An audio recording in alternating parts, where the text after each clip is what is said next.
15. janvāra vakarā Tukuma kultūras namā notika Ilzes Cērpiņas gleznu izstādes Viss ir galvā atklāšana.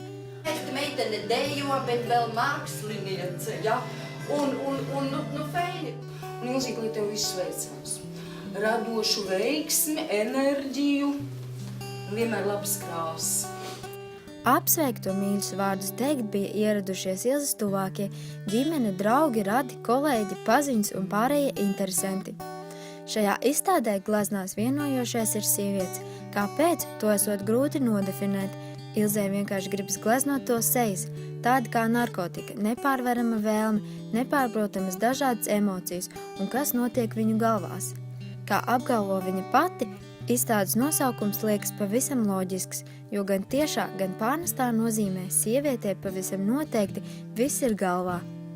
Ilze glezno savam priekam un savas iekšējās pasaules apmierināšanai. Tā ir mistika, kas notiek brīdī, kad glezno. Tā ir meditācija, apmātība un trans, viņa saka. Izstāde Tukuma kultūras namā būs skatām līdz 28. februārim, tāpēc nenokavējiet un noteikti nāciet to apskatīt.